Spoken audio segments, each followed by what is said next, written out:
50.000, después estamos ya a los 60.000 casos y obviamente las muertes también. Entonces, fíjense cómo el número de contagios prácticamente ha ido elevándose exponencialmente, ¿sí? En nuestro país en este caso. ¿Qué acciones sanitarias realizaron las autoridades chinas una vez de que se habían empezado a presentar los casos, ¿no? Esos pacientes en un número de 20, 25 pacientes en diciembre y enero de este año? El 31 de diciembre de 2019 se inició una investigación de epidemiología por parte de las autoridades de China. Asimismo, se procedió a realizar unas investigaciones de tipo retrospectivo, viendo el número de casos que se habían presentado. Así también se implementaron medidas de salud pública que se procedió a realizar en realidad lo que es el cierre del mercado de Wuhan, que se consideró como el epicentro del brote epidémico, ¿sí?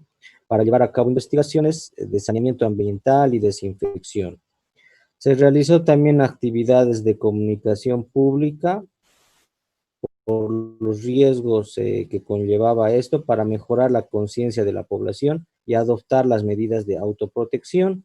Se procedieron también a aislar a los casos positivos, se identificó y se hizo seguimiento de contactos, se procedió a realizar investigaciones de laboratorio y bueno, pues, también se realizó una guía técnica sobre este nuevo coronavirus y se viene actualizando a medida que se dispone de información hasta la fecha. Esta imagen nos muestra cómo diferentes virus son mucho más contagiosos. En realidad, este nuevo coronavirus se ha visto calculado mediante el RO, que es un indicador que en el caso para coronavirus es de 1.5 a 3.9. ¿Qué quiere decir esta razón?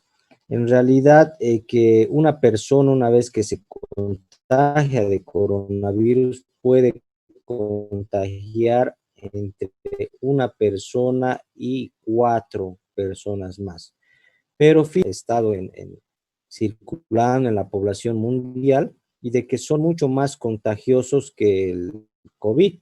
Así tenemos, por ejemplo, el sarampión, que tiene un RO de 12 a 18, es decir, un paciente o una persona que tenga sarampión puede contagiar a 12 o 18 personas más.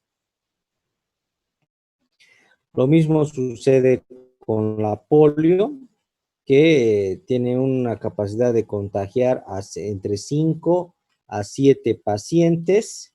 Después las paperas, que también son entidades virales, se contagian entre 4 a 7 pacientes. Luego tenemos al VIH-Sida, que una persona con VIH-Sida puede transmitir la enfermedad entre 2 a 5 pacientes. Y luego viene el SARS-1, ¿sí? El SARS-1, que se aisló del 2002 al 2003 también en China y tiene un periodo o una razón de contagiosidad de 2 a 5 pacientes.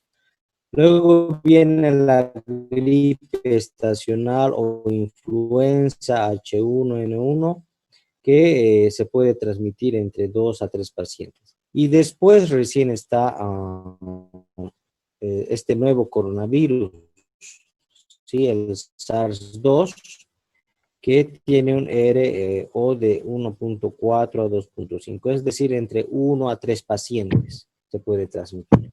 ¿Por qué es importante esto? ¿A alguien se le ocurre? Gladys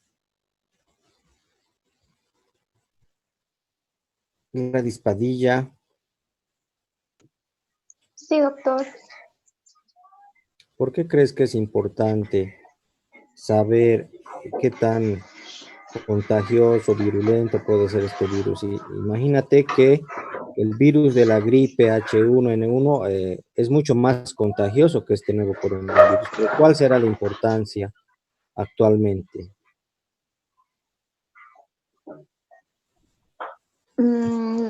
Doctor, para tomar también las medidas preventivas necesarias, ya que en este caso el coronavirus, por ejemplo, aún es el distanciamiento de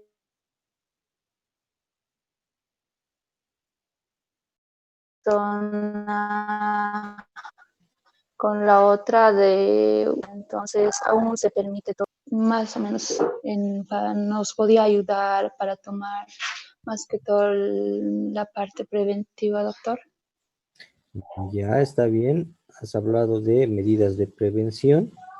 En realidad, obviamente, se transmite en buena cantidad de las personas y como al ser un virus respiratorio se triplica o se cuatriplica la contagiosidad en este caso, ¿verdad? Has hablado de medidas de prevención, como por ejemplo el distanciamiento social. Está bien. ¿Y qué otras medidas de prevención se recomendaron por parte de las autoridades, aparte del distanciamiento social o distanciamiento físico? Catherine Ricaldi.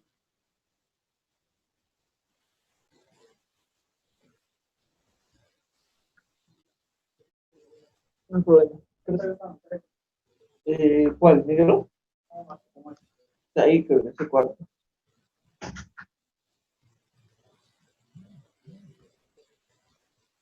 Catherine Ricalde, ¿qué medidas más, aparte del distanciamiento social, se recomienda?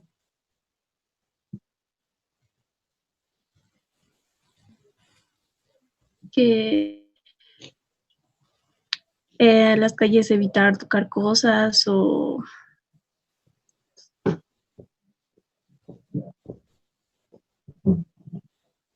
No. Kelmet Darwin, ¿qué dices?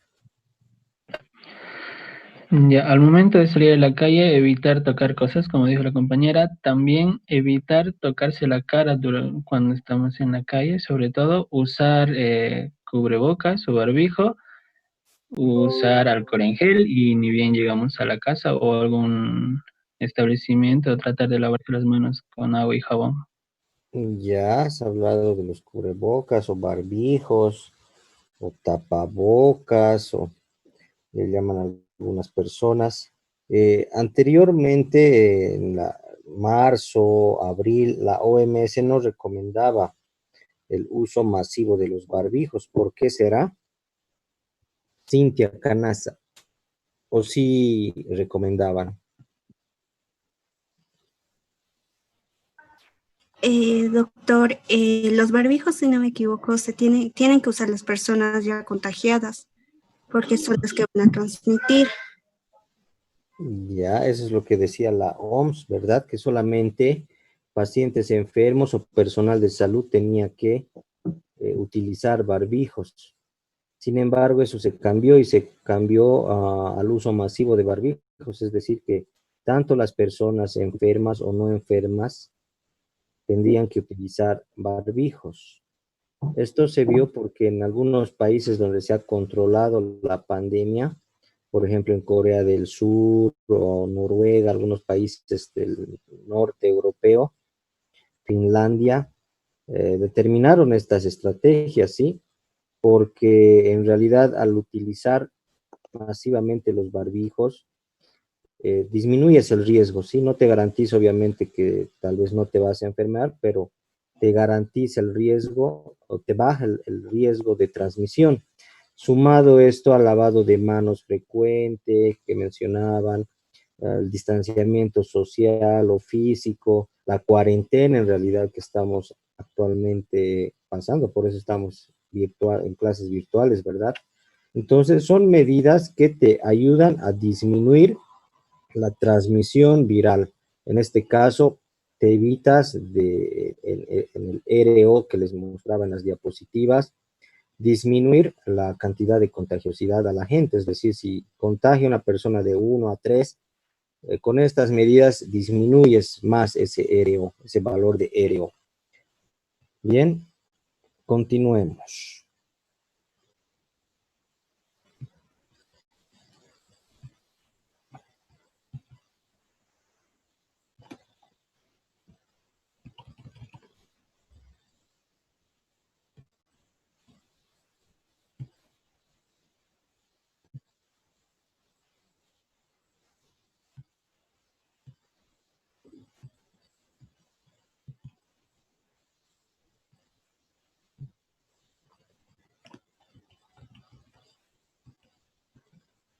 En cuanto a las manifestaciones clínicas o signos sintomatológicas, habíamos dicho de que los primeros pacientes que llegaron a enfermarse con COVID presentaban síntomas inespecíficos, ¿sí? Previamente a esto, la enfermedad por coronavirus, por este nuevo coronavirus, se va a presentar como una enfermedad leve en el 80% de los casos. Es decir, de cada 100 infectados, solamente 80 van a cursar con la enfermedad, toma de resfrío y pasa la enfermedad, ¿sí? Un 15% va a cursar la enfermedad ya con neumonía entre leve, moderada y grave, y un 5% se va a complicar con distrés respiratorio o síndrome de distrés respiratorio agudo, se van a complicar con sepsis, shock séptico y van a llegar a fallecer en el 5% de los casos, ¿sí? El resto, la gran mayoría, va a pasar la enfermedad con sintomatología leve. A veces algunos no se van a dar ni cuenta, sin embargo, hay un porcentaje que sí se va a complicar, ¿sí? El 5%, 3 a 5% que se va a complicar y va a requerir incluso terapia intensiva. En cuanto a los síntomas, son inespecíficos. Por ejemplo, el paciente va a tener fiebre, ¿sí? Tos, odinofagia. ¿Qué es la odinofagia?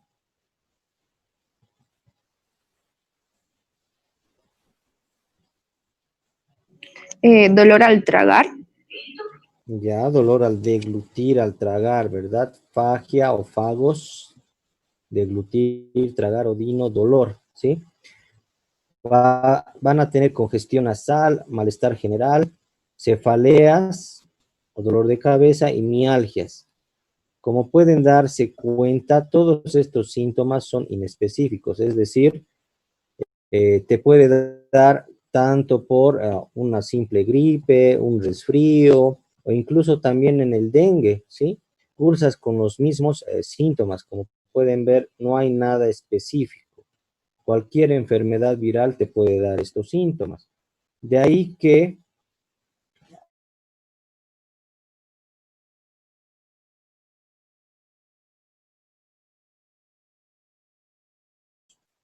en los pacientes que no hubo complicaciones, se pudo observar de que prácticamente la mayoría de los pacientes cursó con fiebre y tos, ¿sí? Desde el día 1 que inició sus síntomas hasta el día 12, ¿no?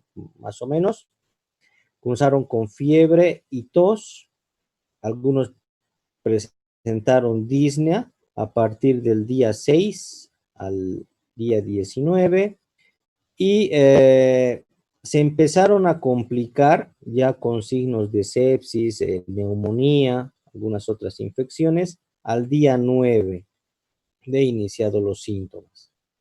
En los pacientes que fallecieron o llegaron a morir, se pudo observar que igualmente todos presentaron fiebre, tos.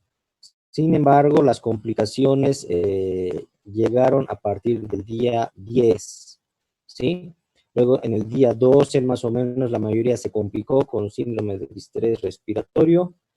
Y al día 14, 15, se empezaron a complicar ya con insuficiencia renal.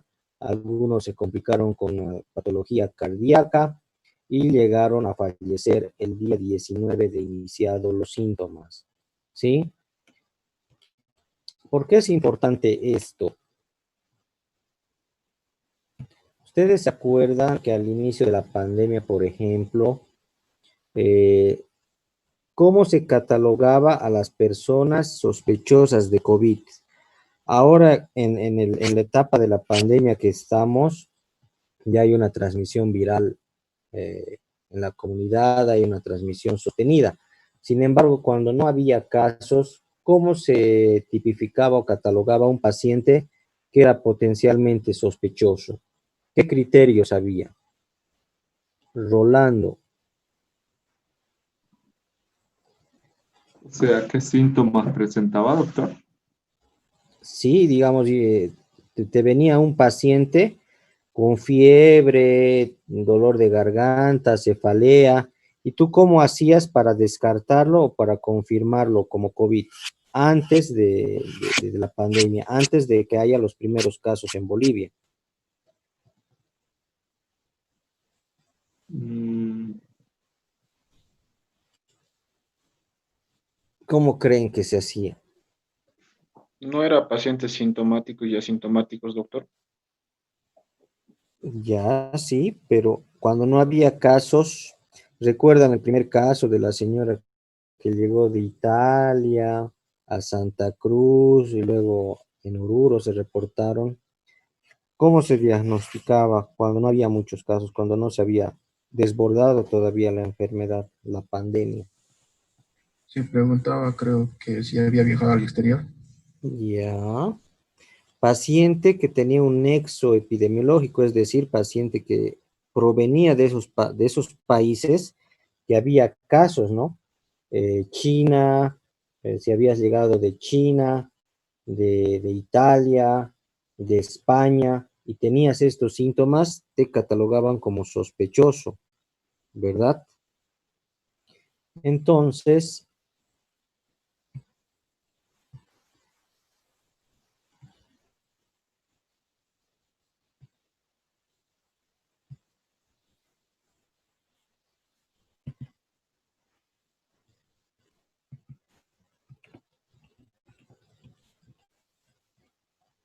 Entonces se tomaba en cuenta, uno, el nexo epidemiológico. Si tenías esos síntomas y habías estado 14 días antes en China o en España o Italia, te consideraban sospechoso por el nexo epidemiológico, ¿sí?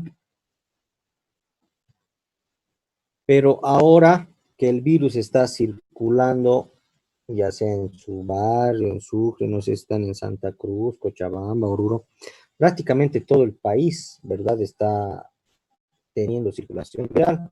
En ese caso, todos somos sospechosos, ya no es válido el hecho epidemiológico, ya no tiene sentido preguntar si has estado en España, si has estado en Santa Cruz, porque prácticamente ya hay circulación viral en toda la población.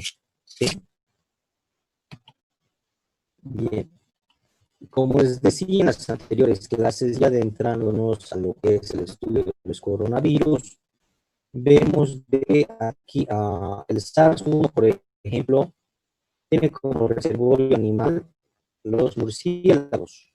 Sí, el SARS-1 que se reportó en el año 2001 a 2003, se vio de que este virus, el SARS-1, tiene predilección por las células que tienen receptores AC2, que quiere decir receptor de angiotensina, ¿sí? La enzima convertidora de angiotensina 2, ¿sí? Estos receptores celulares se localizan principalmente en lo que es las células del tracto respiratorio inferior, pulmón, alvéolos, ¿ok? Y se vio de que tiene un rango de mortalidad de 10%. Es decir, que de 100 pacientes que se enferman con SARS-1, 10 llegan a fallecer. Luego, en el año 2012, se reportó el MERS. El MERS es el síndrome respiratorio agudo severo del Medio Oriente, cuyo animal reservorio son los camellos, ¿sí? Estos también tienen un receptor celular que es el DPP4, presentes en células del tracto respiratorio inferior, también en células gastrointestinales, del tracto gastrointestinal, y también las células renales poseen estos receptores.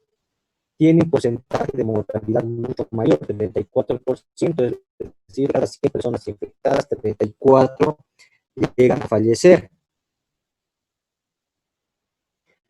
Después tenemos ya el nuevo coronavirus o SARS-CoV-2, ¿sí? Que Doctor, hasta la fecha no disculpe, ¿sí? se le escucha entrecortado. A ver, Hola.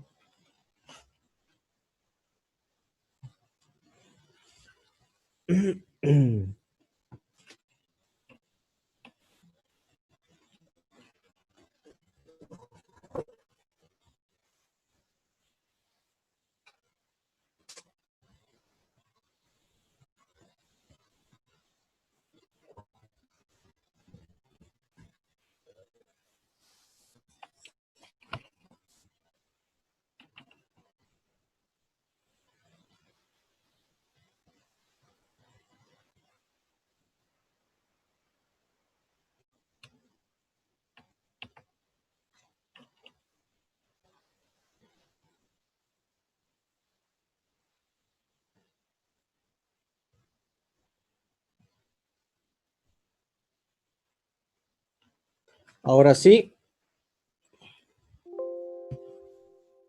Ok. Perfecto. Entonces les decía.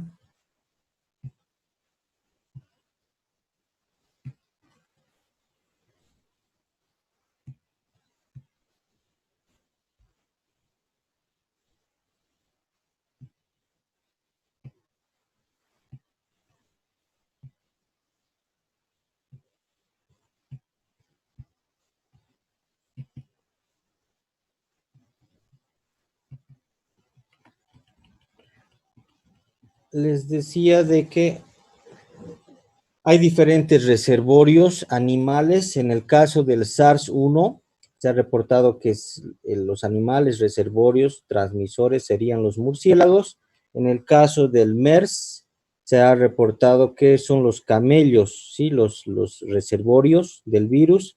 Y en el caso del SARS-2, que es el causante del COVID, aún a la fecha no se sabe cuál es el animal reservorio, ¿sí? Sabemos de que afecta igual a los receptores AC2 de angiotensina, de la enzima convertidora de angiotensina, y también que afecta al tracto respiratorio inferior. Se han hablado de muchos animales reservorios, por ejemplo, ¿cuáles? América, de SARS-2. Los murciélagos, los camellos, doctor. Ya los camellos del MERS, ¿verdad? Otro animal reservorio, Luis Fernando. El cerdo, doctor. Los cerdos, no.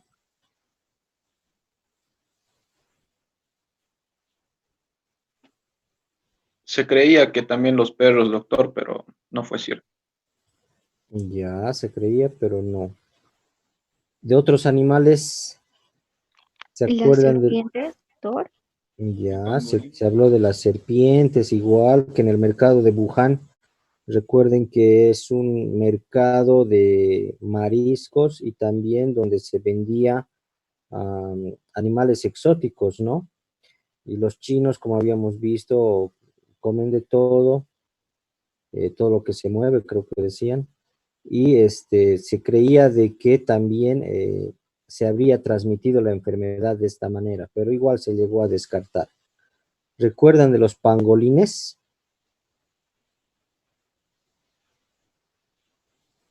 No, doctor.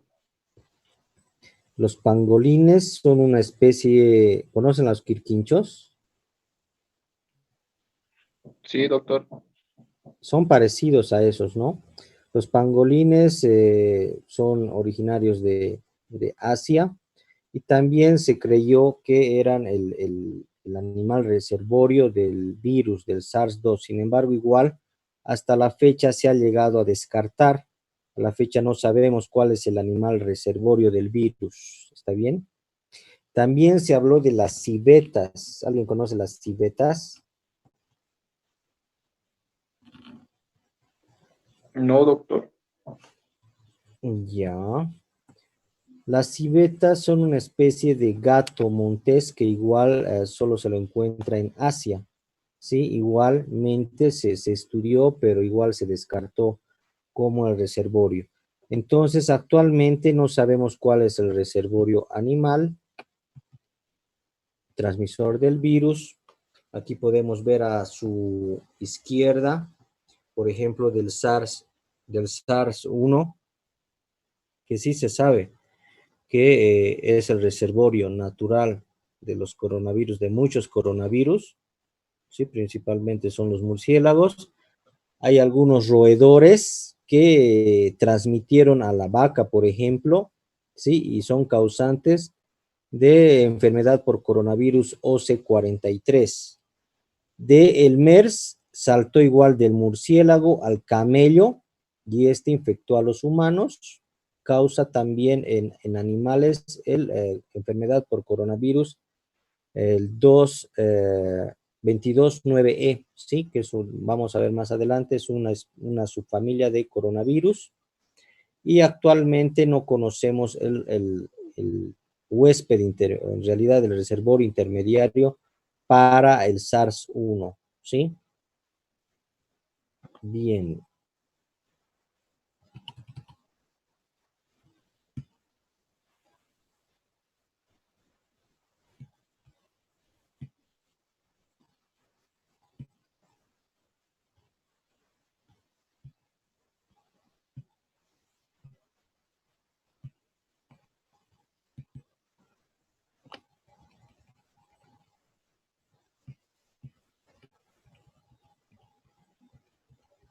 Entonces, en lo que respecta al agente causal, los coronavirus son un grupo de virus, ¿sí? Que causan enfermedades que van desde el resfriado común hasta infecciones graves, causar neumonías.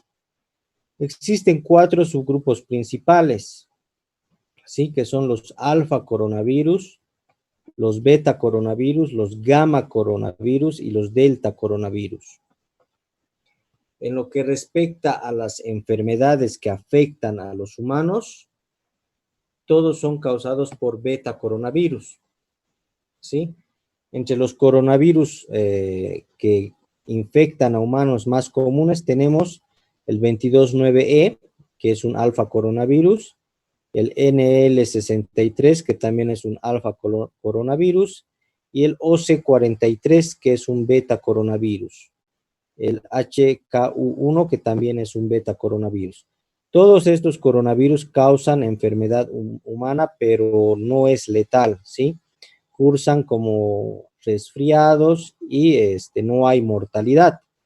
Sin embargo, los otros coronavirus humanos, que son 3, les hablaba del SARS-1, del MERS y de esta nueva cepa aislada en Wuhan, en China, causan el síndrome de respiratorio agudo severo. Esto sí causa mortalidad, mata gente, ¿sí? Entonces la mortalidad está presente en un porcentaje de la población. El MERS, el coronavirus que causa el síndrome de respiratorio agudo de Medio Oriente, es un beta coronavirus, ¿sí? El SARS-1 es un también beta coronavirus y causa el síndrome respiratorio agudo severo. Y esta nueva cepa que causa el SARS-2, que causa igual el SARS-CoV-2, ¿sí? Causa una neumonía atípica por SARS-2.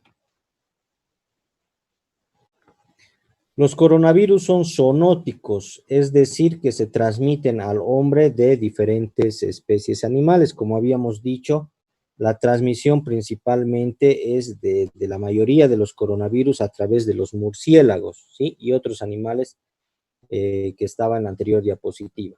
En el caso del SARS-2, no se olviden, aún no se sabe cuál es el animal reservorio. Personas de todo el mundo habitualmente se infectan con este tipo de coronavirus humanos, los que no causan enfermedad grave en el humano, que les mencionaba los diferentes tipos, el 229E, el NL63, etcétera. A veces estos coronavirus infectan a animales y pueden evolucionar y enfermar a personas y convertirse en un nuevo coronavirus humano. ¿Sí? Es lo que habíamos visto con el MERS, con el SARS y con esta nueva cepa viral. 3 coronavirus de importancia clínica tenemos, que son el SARS-1, el MERS y el SARS-2. ¿Sí? La cepa del SARS-2 es un beta coronavirus del grupo 2B y tiene 70% de homología con el SARS-1. Esto quiere decir que es muy parecido desde el punto de vista de la genética viral, es muy parecido al SARS-1, son como si fueran primos hermanos, ¿sí? Debido a la secuencia genética que se ha estudiado, se ha compatibilizado esta homología mediante biología molecular y estudios de genotipaje y filogenia. ¿Qué sabemos actualmente de esta nueva cepa viral? Bueno, que las autoridades sanitarias en China han compartido la secuenciación del genoma completo. No se olviden que en tiempo récord prácticamente se llegó a secuenciar en una semana toda la genética de este nuevo virus. Y luego se lo subió al GenBank, que está disponible en internet, toda la secuencia genética, más o menos 30,000 pares de bases tiene el virus, es chiquito nomás, pero se logró ya genotipificar y se lo llevó al Banco de Genes Internacional. Los coronavirus causan enfermedades en las personas y en los animales, incluidos camellos como el MERS, gatos y murciélagos. Habitualmente, si ustedes tienen gatos o perritos como mascotas, se enferman por coronavirus, ¿sí? En raras ocasiones, los coronavirus animales pueden evolucionar e infectar a las personas y después propagarse entre las personas causando epidemias o pandemias, como se ha visto en el MERS y en el SARS.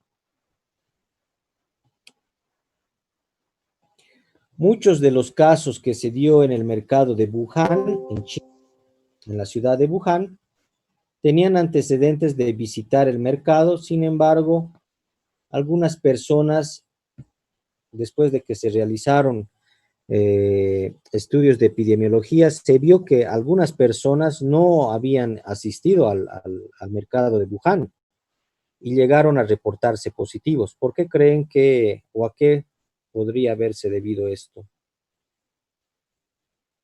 Ángeles.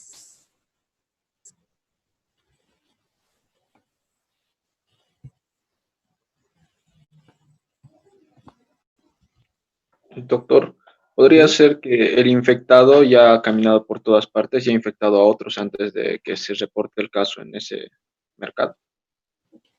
Ya. Puede ser. En realidad, el epicentro obviamente ha empezado en Wuhan, pero había otra gente que no había asistido. Entonces eso, como bien dice su compañero, puede ser que esa otra gente que ya se ha dispersado, por ejemplo, haber visitado algunos centros comerciales, etcétera. Entonces ya el virus estaba más allá del mercado de Wuhan, ¿sí? Ya había entonces la transmisión persona a persona. Eso se puede inferir, ¿ok?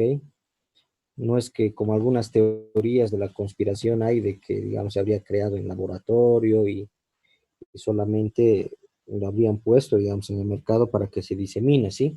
Entonces, lo más coherente sería de que el virus ya se habría dispersado, ¿sí? Porque pruebas no hay, digamos, de teorías de conspiración, sí de los estudios que se realizaron después, estudios de epidemiología.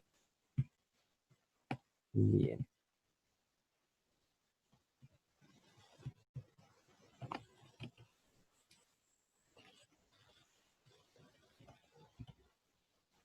la fuente de infección.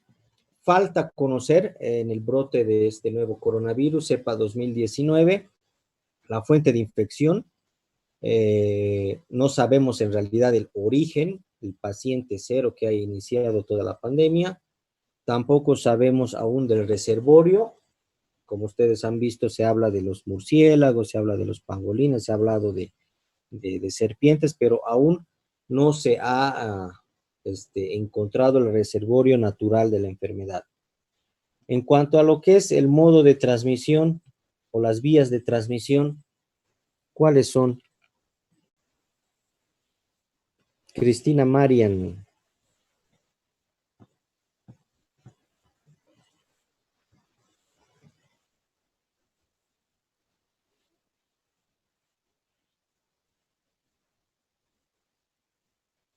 Jocelyn Acevedo o Acebo. ¿Cuáles son las vías de transmisión del SARS-2?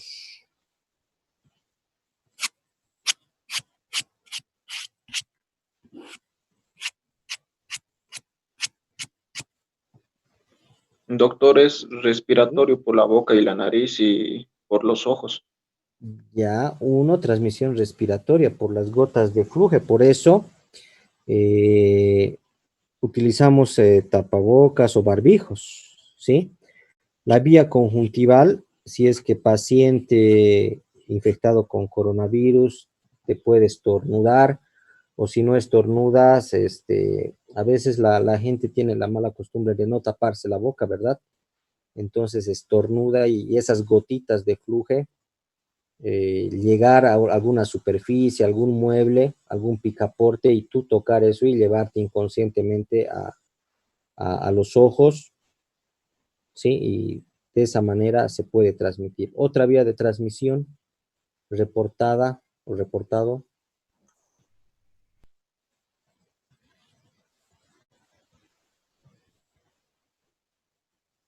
Jessica González.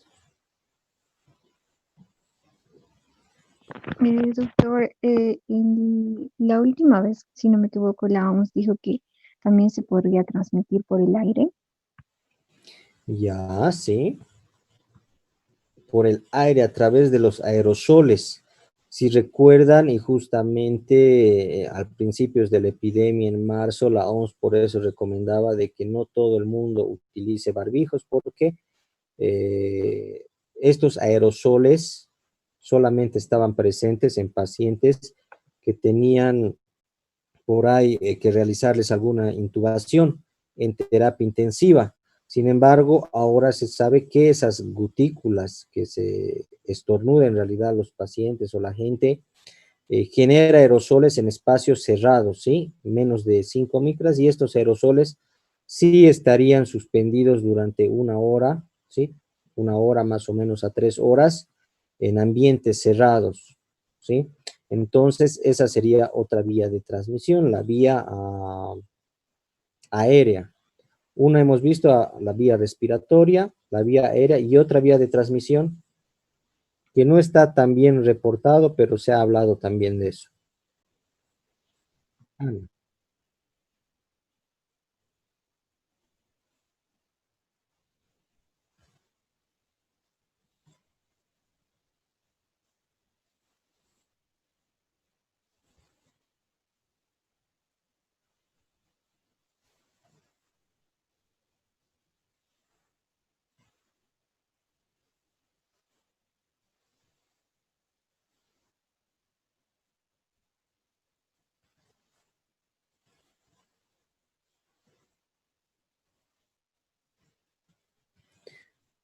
Ya la vía de transmisión es respiratoria, después vamos a ver, en efecto, el virus ataca no solamente a estas células que tienen los receptores AC2, o sea, de angiotensina, ¿sí? De la enzima convertidora de angiotensina, sino también afecta a otras células. Por eso, entre la signosintomatología que presentan los pacientes, aparte de la fiebre, cefalea, ¿qué signos más han escuchado que los pacientes reportan? Pérdida del gusto, doctor. Ya, pérdida del gusto. ¿Qué sería eso médicamente? ¿Cómo se llama eso, pérdida del gusto? No sé. Diccionario médico. Ageusia. Y pérdida del olor, de los olfatos, también se ha reportado. ¿Qué se llama eso en Anosmia. médicamente? Ya, anosmia. Entonces se ha reportado eso también, ¿verdad?